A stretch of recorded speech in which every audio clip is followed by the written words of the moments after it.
At this point, Samsung has already established that its 2019 A-series smartphones will represent its entry-level and mid-range offerings. One of them is the Galaxy A20, priced at 54,500 Naira. Is this phone worth considering given the competition? Hey guys, my name is Henreeneo, and let's find out in my review of the Samsung Galaxy A20.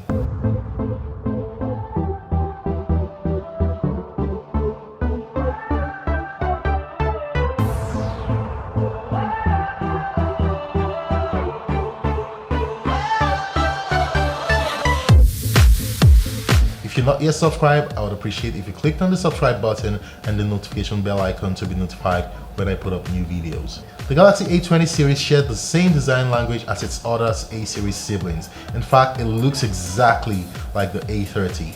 Both phones can literally share the same case. It's got a glossy polycarbonate material which Samsung calls plastic, and basically this is plastic material which looks like glass. It looks premium and classy, especially with the black color, and if you don't like black, it comes in red and blue just like the one I have here. So what's in the box? Well, you've got the usual stuff: the Galaxy A20, a power adapter, earphones, SIM ejector tool, quick start guide, and a warranty card. At the front, we get a notch design that the company calls the Infinity-V display. This component houses the 8 megapixel front-facing camera, while on the top is the call speaker. Unfortunately, there is no LED notification light on this phone, so you'll have to check your phone now and then manually for notifications. Looking at the 6.4-inch screen, we get pretty slim top and side bezels, which looks very sexy. However, any thinner than that will not allow you hold this device more securely. The right side houses the typical volume rocker and power buttons, which are both clicky, and its placement is also reachable for my thumb, which is a plus. At the left of the device, you'll find a tray that houses the dual SIM card slots and a dedicated microSD card slot. On the top is a noise cancelling microphone, while on the bottom are the 3.5mm audio port, a primary microphone, loudspeaker, and a USB Type-C port. Props to Samsung for equipping the Galaxy A20 with a Type-C port, as this delivers faster file transport speeds than micro USB does. Kudos Samsung. Flipping over to the back of the device, you'd find a 13 megapixel and 5 megapixel shooter with LED flashlight, and right on the middle is an oblong shaped fingerprint scanner. This device feels premium even with it being an entry-level smartphone. Although it gets really slippery holding the phone for long, I had to get a case for the device which acts both as a screen protector and gives the device incredible grip. This phone, despite its big size, only has a HD resolution screen, which made me quite disappointed.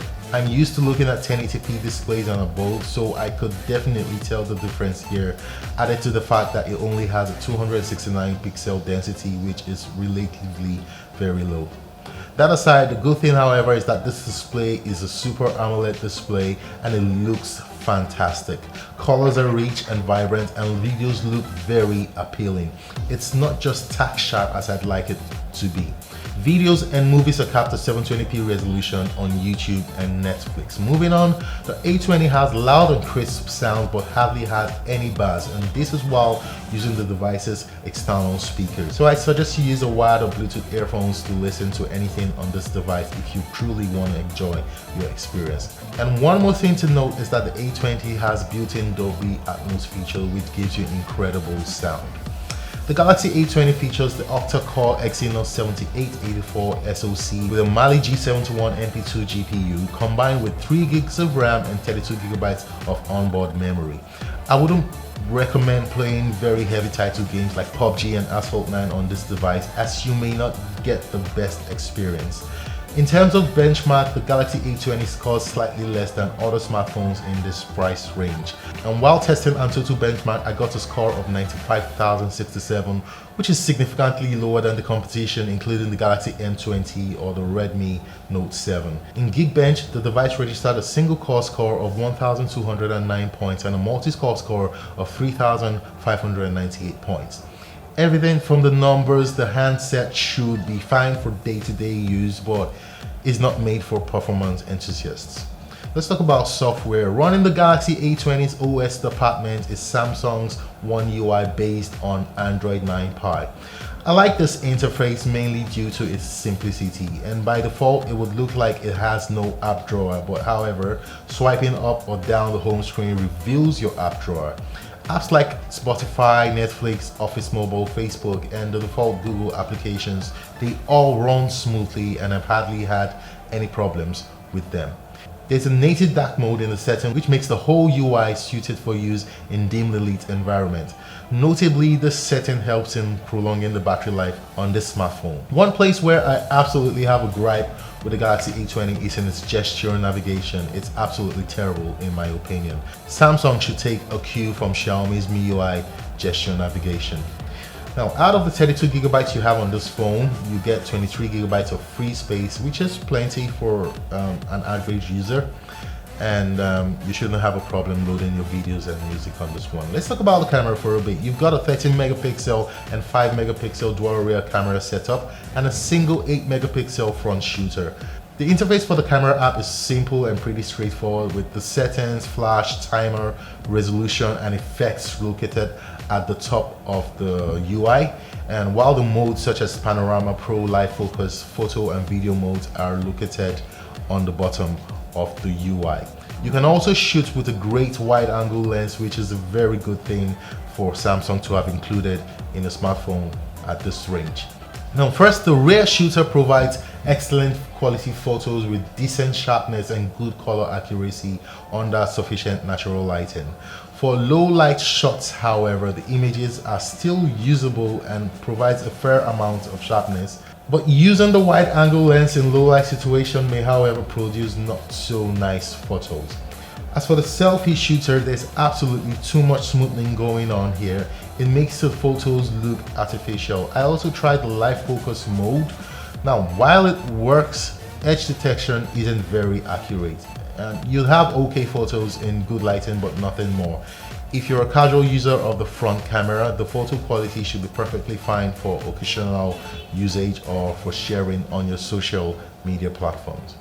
Video output from the rear and front camera is locked to 30 frames in 1080p mode. There is also an option to record videos with the ultra wide angle, but sadly there's no option of switching between the different sensors while recording video. The Galaxy A20 is powered by a 4000 mAh battery which supports 15 watts fast charging. This battery capacity combined with a low resolution display ensures a great battery life overall. With a light to medium usage, this battery will easily last you more than a day. The average screen time I had on this device was about 6 hours. Now, the Galaxy A20 has the basic connectivity features such as your 4G LTE connectivity. They all same support Wi-Fi, Bluetooth, and NFC. Now, the Galaxy A20 has a rear-mounted fingerprint sensor and also supports the increasingly popular face unlock technology. Both these technologies help in swiftly accessing your smartphone. The fingerprint scanner is effective in unlocking the device, but it takes a little bit of time, about 1.5 seconds to unlock the phone. Face unlock, on the other hand, is much faster than the fingerprint, but it's a less safe option, so you should consider what you want to use on your smartphone. So, what is my verdict on the Samsung Galaxy A20? Well, the Samsung Galaxy A20 is a capable entry-level smartphone overall. It has a large display with a decent performance. It has a large RAM. It has good cameras. It has long battery life, and it also comes with a USB Type-C port with fast charging. Now, a couple of things I do not like here are the fingerprint scanner. It's quite slow, the very slippery design of this smartphone, and the 720p HD+ resolution of this phone. Phones like the Realme 3 and the Redmi Note 7 already play in this segment and may provide marginally better performance, but then those phones do not have an AMOLED display and they do not come with the Dolby Atmos technology for great audio listening experience.